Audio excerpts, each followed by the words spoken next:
تو پہلا مضمون ہے by doctor Arshad Ali and doctor Robert G Putnam, the evolution of the national security state in Pakistan. اب یہ ٹرم تو آپ نے بہت سنی ہوگی، نیشنل سیکورٹی اسٹیٹ، بہت مطلب عام استعمال ہوتی ہے، ڈسکشنز میں بھی اور آرٹیکلز میں بھی اس پر بہت لکھا جاتا ہے. But I think we need a good definition and an understanding of what this means the national security state, because کئی دفعہ ہم ایسے لفظ استعمال کرتے ہیں without really knowing what they actually mean. تو آئیے دیکھتے ہیں. سب سے پہلے تو وہ یہ کہتا ہے کہ جب پاکستان پیدا ہوا تو military establishment tended to see India as the permanent threat to the nation security. This is quite correct and most people accept this argument کہ اس وقت انڈیا کا بھی یہ خیال تھا کہ پاکستان شاید چند سالوں کے لیے چلے، ان سے حکومت چلائی نہیں جانی، یہ خود بخود آہستہ پاکستان جو ہے انڈیا کے اندر واپس آ جائے گا. اور ایون پاکستان کے اپنے حکمرانوں کا یہ خیال تھا کہ the support base for Pakistan is not necessarily so deep. There are still many people who may or may not agree with partition. This perception of a security challenge from India has determined its policies and priorities. خاص طور پہ ریاست کی، نہ public کی بات نہیں ہو رہی مگر ریاست کی بات ہو رہی ہے. آپ کہہ سکتے ہیں کہ رولنگ کلاس یا رولنگ پارٹیز یا رولنگ گروپس کی بات ہو رہی ہے.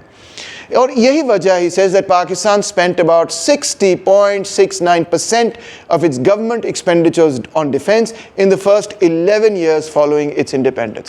60% آپ اپنے اخراجات جو ہیں وہ فوج پہ لگا رہے تھے پہلی دہائی میں ہی. کیوں لگا رہے تھے اتنے زیادہ اخراجات؟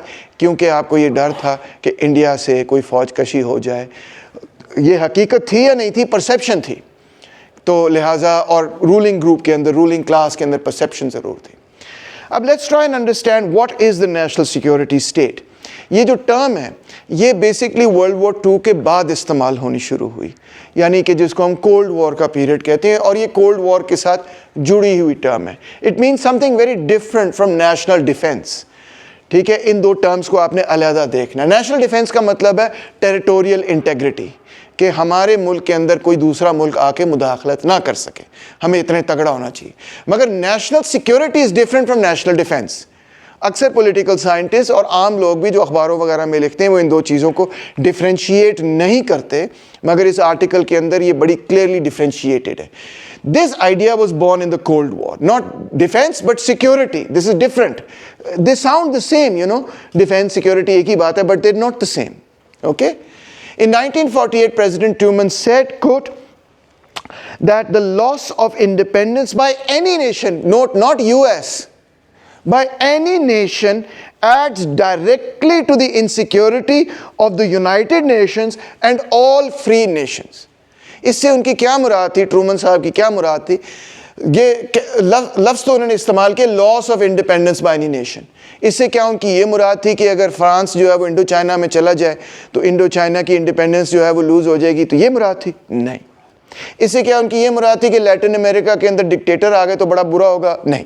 اس سے کیا ان کی یہ مراد تھی کہ مڈل ایسٹ کے اندر اگر تھیوکریسیز ہیں تو یہ لاس آف انڈیپینڈنس ہے؟ نہیں.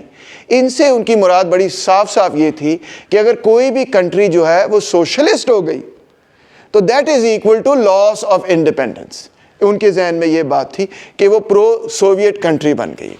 اور وہ یہ کہہ رہے تھے کہ کوئی بھی کنٹری اگر سوشلسٹ ہوگی this adds directly to the insecurity of the United States. مطلب ویتنام اگر سوشلسٹ ہو جائے، وہاں پہ ہوچی مین جو ہے وہ اقتدار میں آ جائے، تو وہ کہتے ہیں کہ this is a direct national security challenge to the US government. President Truman کے پیریڈ کے اندر کولڈ وار جو ہے وہ تیز ہوئی. میں نے کولڈ وار پہ پورا کورس پڑھا ہے، it's also online, you can watch, I send you the episode. تو ٹرومن کے پیریڈ کے اندر، اس سے پہلے امریکہ اور USSR ایلائز تھے ورلڈ وار 2 کے اندر نازی جرمنی کے خلاف. تو اس وقت ان کی روزویلٹ کے ساتھ انڈرسٹینڈنگ تھی. روزویلٹ کے بعد آیا ٹرومن. ٹرومن کے بعد جب ٹرومن آیا تو اس پیریڈ کے اندر right after 1945 Churchill made a very famous speech call the iron curtain speech, جس میں اس نے یہ کہا کہ اب ایک آئرن کرٹن آ گیا سوویت یونین اور ہمارے درمیان، اور اب ہم دوست نہیں ہیں، اب ایک نئی جنگ شروع ہو گئی ہے سوویت یونین کے خلاف. اور اس کانٹیکسٹ میں ان 47-48 یہ ایک ٹرن اراؤنڈ ہوا امریکن پالیسی میں، اور امریکن پالیسی نے یہ کہنا شروع کیا کہ بھئی ہماری سیکیورٹی تھریٹن ہوتی ہے اگر سوویت یونین مزید کہیں پہ بھی ایڈوانس کرتا ہے. This is the start of the cold war. ٹھیک ہے. تو that's how they understood or meant it کہ loss of independence means کہ if a country becomes pro-Soviet then that upsets the capitalist system as a whole. اور امریکہ نے capitalist system کو, امریکہ نے صرف امریکہ کو نہیں بچانا, امریکہ has now become the leader of the capitalist system as a whole, so it has to safeguard the capitalist system as a whole. اور امریکہ یہ کہہ رہا ہے کہ اگر capitalist system بچے گا تو ہماری سیکیورٹی ہوگی, اگر capitalist system ختم ہو گیا تو ہماری بھی سیکیورٹی ختم ہو جائے گی. سمجھ آئیے, that's how they framed it. اس وقت بہت بڑا تھریٹ تھا. کیوں تھریٹ تھا؟ کیونکہ Soviet union had defeated not just Germany but all the powers that were associated with Germany. اور اگر آپ دیکھیں کہ کون سے ملک تھے جو جرمنی کے ساتھ جڑ چکے تھے either by force or by consent, تو اس کے اندر ماں سوائے انگلینڈ کے اور فرانس کا وہ حصہ جہاں پہ ڈیگول لڑ رہا تھا, اور ایک آدھ اور ملک کے جو کہتے تھے کہ ہم نیوٹرل ہیں, مگر ایکچولی وہ بھی کوئی اسی طرح نیوٹرل تھے جس طرح فوج نیوٹرل ہوتی ہے. تو Sweden is one of them, Switzerland, whatever, they always said we're neutral, but actually we know that they collaborated with the Nazis in that entire period.